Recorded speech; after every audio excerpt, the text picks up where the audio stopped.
Alright, so I want to talk to y'all about my kind of crack wolf, my werewolf druid build that I've come up with. It's kind of a modification on some other things, but I built this based on aspects and all this good stuff. But this is your answer if you're having spirit issues, if you can't stand what's going on with pulverize, if you want to move real fast, if you feel slow, whatever the problems are, this right here solves them, especially in solo play. And I've done about 3 or 4 40s with this tune, so let's check it out.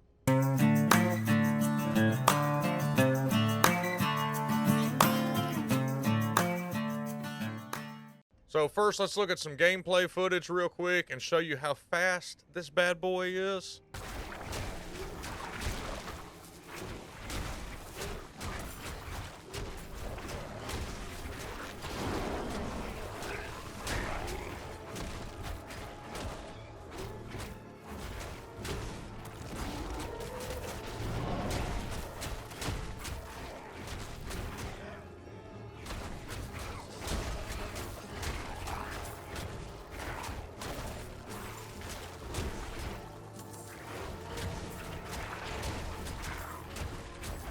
So yeah, it's using shred. That's what's making it kind of dash through. You feel like a rogue almost, but you can just dash through from pack to pack to pack.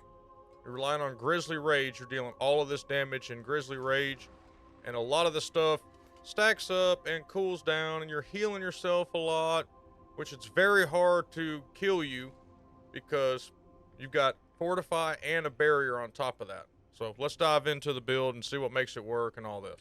Now, unfortunately, as with a lot of in-game druid builds or kind of middle to late game druid builds, you do need aspects, and you do need 2, not 1, but 2, sorry, uniques. I keep wanting to call them ancients. That's from Diablo 3, for God's sakes. But you need, the first one you need right here is the Waxing Gibbous. This is your wolf axe, one hand, and what it does is you gain stealth for 2 seconds every time you kill an enemy with shred. Well, shred's our main one we're using. When you break that stealth, basically when you attack again, you're guaranteed critical strikes for 2.5 seconds, depending on what it rolls. So you definitely want to try to find a 2.5 second one. But what this does is it allows you to just non-stop crit hit everything and deal massive amounts of damage. And when you stack this up with Grizzly Rage, it just constantly keeps going up and up and up, just like we saw with Pulverize.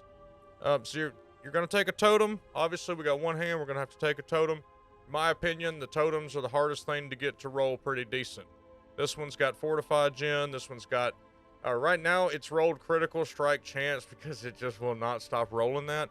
You don't need Critical Strike Chance with this build. So while you're starting to look at, different rolls and all of your items, I know that sounds crazy, but because of the unique that we're using, everything's guaranteed critical strike, so you don't need any crit strike chance on anything. If you have it, you have it, right? It's just a waste of a slot, so keep that in mind. I could be doing a lot more damage than I'm doing now if I had a couple extra things instead of some of these rolls that I have, but a lot of this stuff I used in Pulverize and just put new aspects on, okay? So for the boots, I have, when you have 20% plus increased crowd control duration. That's not what we care about. We care about the unstoppable. So while enemies are unstoppable, you deal 50x. Again, another multiplier. A lot of these monsters that you encounter in nightmare dungeons and stuff, they're going to be unstoppable. Sometimes there's an affix for that nightmare dungeon that says once they're injured, they become unstoppable or whatever.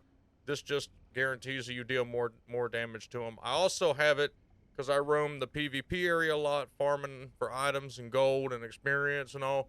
And a lot of those guys are unstoppable, so that just helps you deal more damage. Even though I get face wrecked all the time because I'm a trash PvP player. Just a trash player, period. But anyway, telemetry pants. This is the big one. Now, I couldn't get anything to drop on my druid, so I made a rogue. And I'm talking about a couple hours in, like an hour after I was like level 55, these dropped. So for some reason they dropped 785 item power and they were locked. What level are these? They were level 60, which was kind of shocking. But anyway, these went straight on the druid. What these pants do is effects that heal you beyond 100% grant you a barrier up to 40 to 80%. This one's a low roll. I'm hoping to find a better one of your maximum life for 8 seconds. So this basically gives you barrier all the time. You'll see here in a minute, we're going to stack some skills to let us heal all the time. So we're going to have our base life globe. Then we're going to have fortify on top of that. So another 7,000 to fortify. And then we're going to have another barrier on top of that. So you're very, very, very strong. Gloves. You want, again, we got chance that keeps rolling on this. Again, you don't want chance on there. You'd rather have damage or attack speed, but you want +3 to 4 of shred. I wish I could find a 4 gloves. That would be really badass. And the aspect we've got on here is deal 20x or whatever this rolls, increased damage while you have a barrier active. Again, you always, I'm talking about just about always have a barrier up with this build. So you definitely want that free damage. It's a free multiplier. And like I said in the beginning, we're stacking a bunch of multipliers on here to make us deal just awesome amounts of damage. So this is the one you play with. Okay, you don't necessarily have to have the wolf chest piece. I'm just playing with it right now. The other one I run is this one right here. While Hurricane is active, gain 2 ranks to your shapeshifting. Now, I know a lot of y'all are going to say you really need the unique helm, the Tempest Roar, I believe it's called, to make this work. Not necessarily. You just have to be a little more disciplined in how you do your skills. So if you wear this and don't wear the werewolf chest piece, then you'll need to cast Hurricane before you go into Grizzly Rage and all. And it only lasts for a little bit of time. So I'm not noticing too much difference with this and with the wolf. It's really up to you. But I think it's cool to be in wolf form all the time. So I keep bouncing back and forth between the wolf chest piece and a regular chest piece with just some good stats. This has really good ultimate skill damage roll on it. It's got really good total armor roll. It's got really good damage, +13 damage. Damage reduction from close enemies. So it's a really good chest piece. So I just keep playing with it back and forth. Just depends. The helm right here, you want to use this, I believe it's called Disobedience. You gain 0.4% X, again. Increased armor for 4 seconds when you deal any form of damage, stacking up to the max is 50%. That's really what you want to find. This is just, we're dealing damage all the time, so we get 40% armor. It's just a no-brainer. You want this at all times. Going over to our amulet, duration of Grizzly Rage is increased by 8. So this is the one I would recommend kind of taking your time and find the high rolled aspect and put it on your amulet. You want the 8 seconds. If you could squeeze a 2-hand in here, which it's not possible with the way that we're running this, I would say put it on the 2-hand so you get 10 seconds, but the amulet works. It's 8 seconds. Really what this does also is critical strikes while Grizzly Rage is active. Increase your critical strike damage by 10% for the duration. So what it does really is if you open up your inventory while you're in Grizzly Rage and you're critically striking, which you're doing all the time because of the weapon that we have, right? You're going to watch your attack power go up and up and up. Right now we're sitting at 6,300. Sometimes we'll see that go 11, 12, 13, 14,000. So that's why we want to be in Grizzly Rage as much as we possibly can. And the rolls that we've got on this amulet are, you got to have a cooldown roll on it, because you're going to have a cooldown roll on your totem. It automatically rolls, and when you level it up all the way, it'll be almost 10%. You want cooldown, cooldown, cooldown on this, so when you come out of Grizzly Rage, you don't have to wait a very long time. I think right now where I'm sitting with all my stats, after a full good killing and everything, I can wait maybe 8 to 10 seconds before my Grizzly Rage is back up. It's really not that big a deal. It's better than waiting like 50 seconds or something crazy like that. Yeah, so I think the base is 50 seconds, and right now I'm at 36. Looking at ring. So again, we've got chance on there that we don't need to have.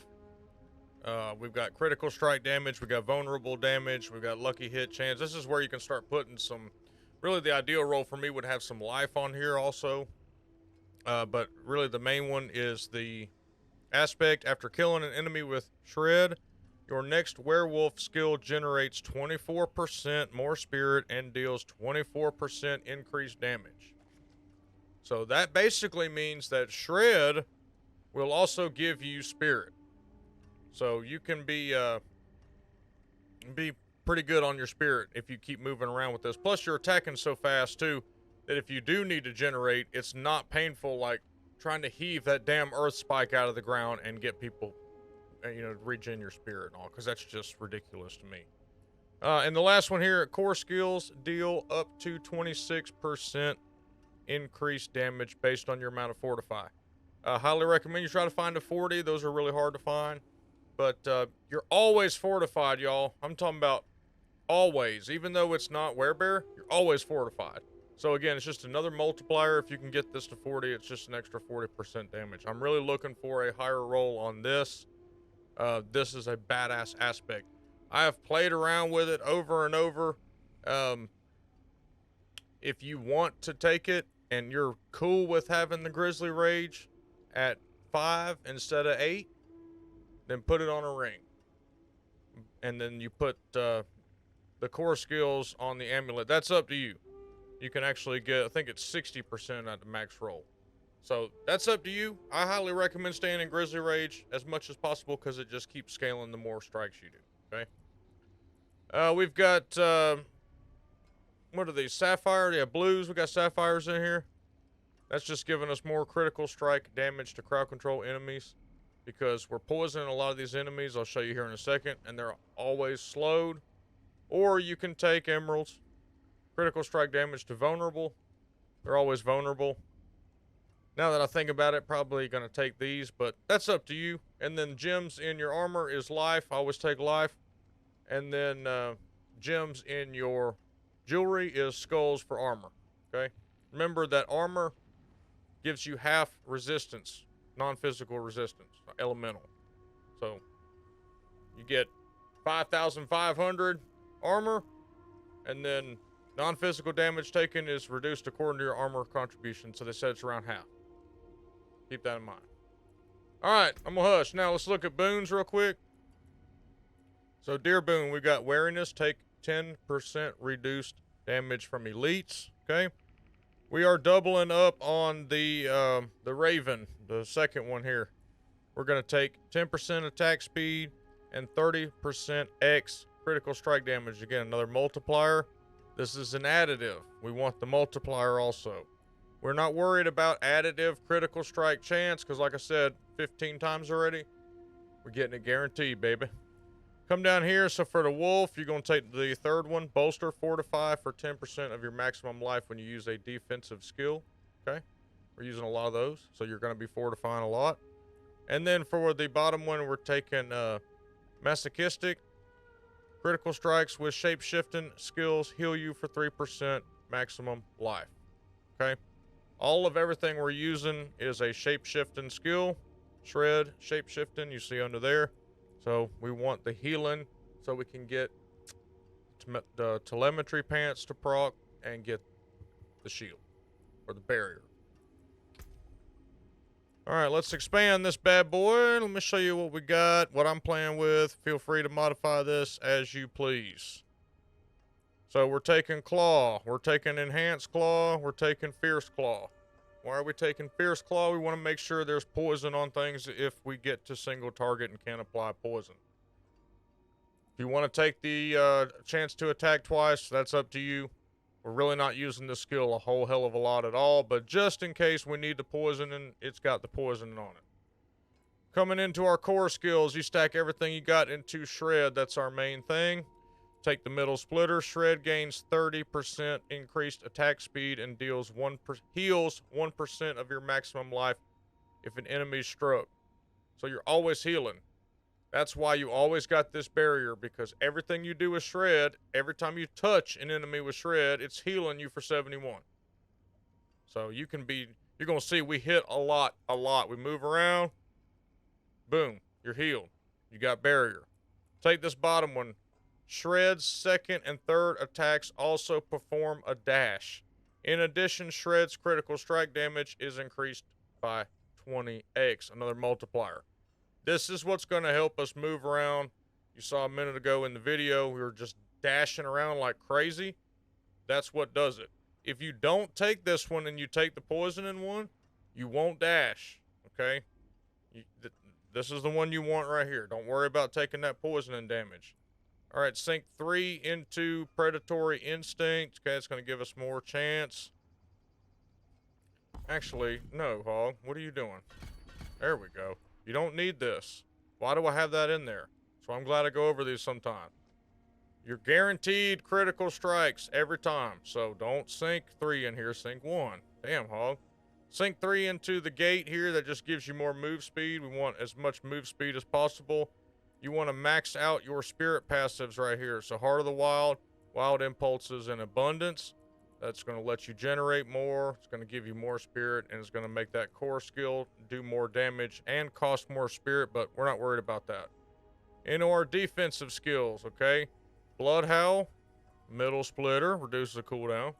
And then the bottom one, okay? Blood Howl also generates 20 spirit. Don't worry about the attack speed right here. We're not worried about that. You can take it if you absolutely want to, but you're already pretty fast. So just leave it be. This is what's going to heal us again also to keep our barrier up. Then we're going to take Debilitate and Roar. Take the Middle Splitter. This is what's going to fortify us every time that we cast it. And then take the bottom one. This is going to heal you even more. 4% of your max life for each second of the duration, which is 4 seconds. So you're getting a pretty substantial amount of life, which is going to actually just make your barrier higher. 6 points into your defensive passives, Ancestral Fortitude, Vigilance. This is just no-brainers. You want to stay alive. We're going to skip Companions. They're no use to us on this build. We're going to come down in our Wrath skills. Sink 1 into Neurotoxin. Poison enemies are slowed by 8%. And then max these bottom 2 out.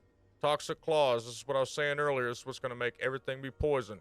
Critical strikes with werewolf skills deal 23% of their base damage as poison damage over 4 seconds.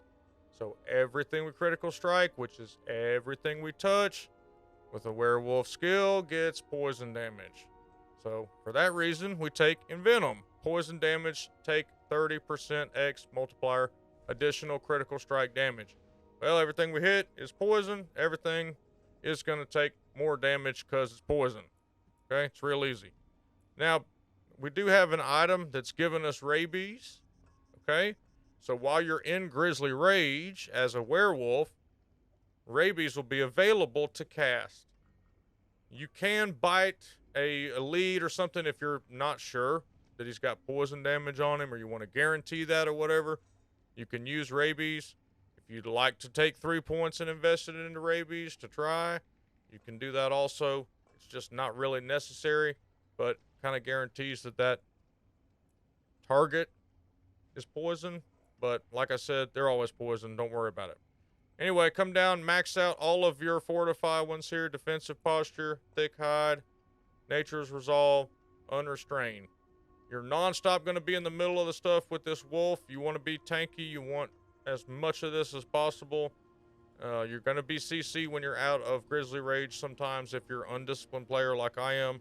I'm not smart enough or whatever to say, Hawg, let's just leave the area real quick and wait till Grizzly Rage comes back and then we can get back in there. So, and a lot of this I'm saying is because if you're doing Nightmare Dungeons with this, it is the packs are very spread out, and even though you can cover a lot of ground, if you're walking down a long hallway and you run out of Grizzly Rage and you end up on cooldown, it's best to just wait it out. But either way, this stuff will help you keep up your barriers and deal more damage and all that good stuff.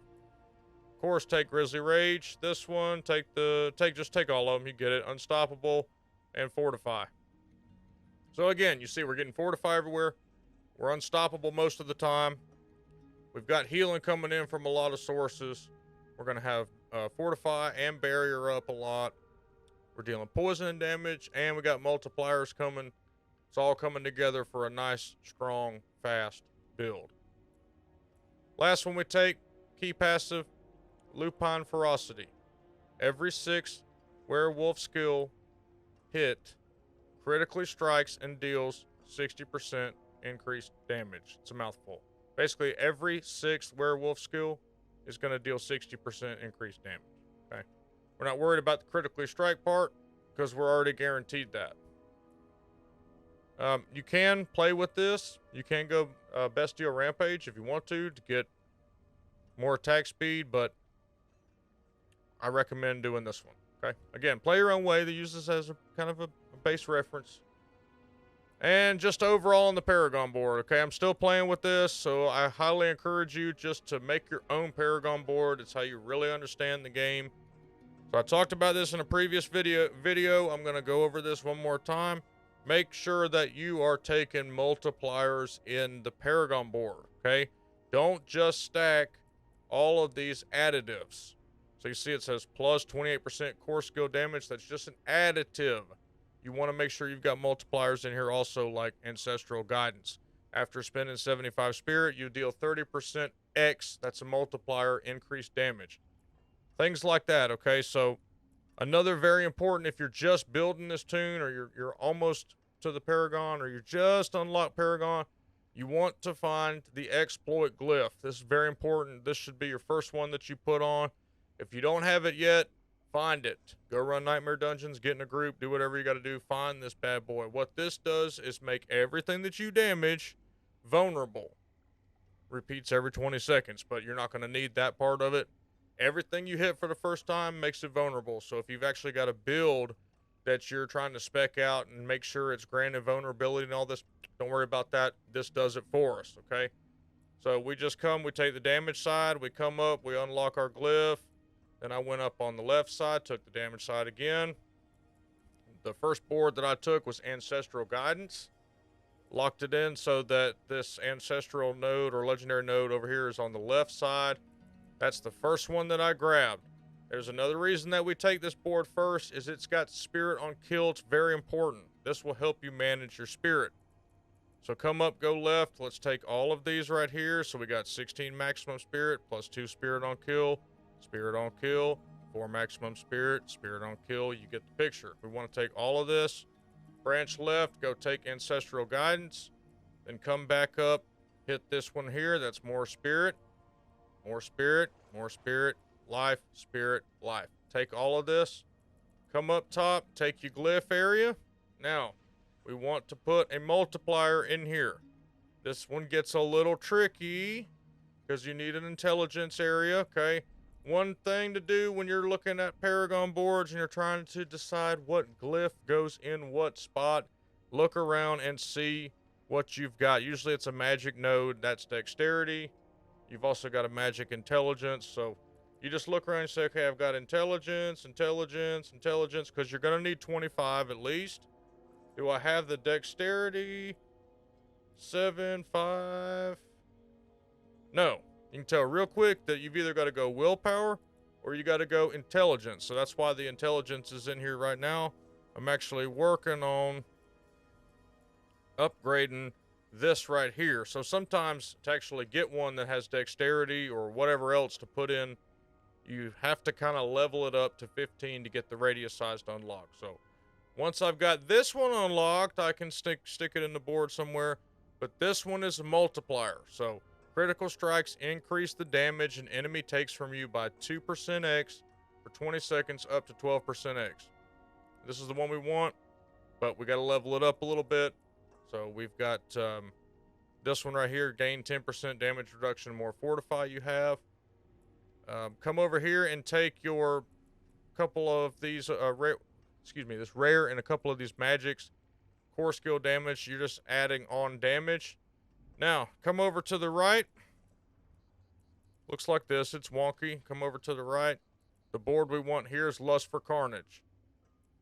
We come all the way in. We take this glyph right here. The reason that I like this kind of circle glyph is you can actually hit 2 rare nodes with 1 glyph.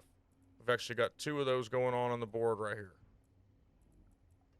This one we're taking is while in werewolf or werebear form, close enemies take 12% increased damage from you. That's X. So that's a multiplier. That's why it's in here.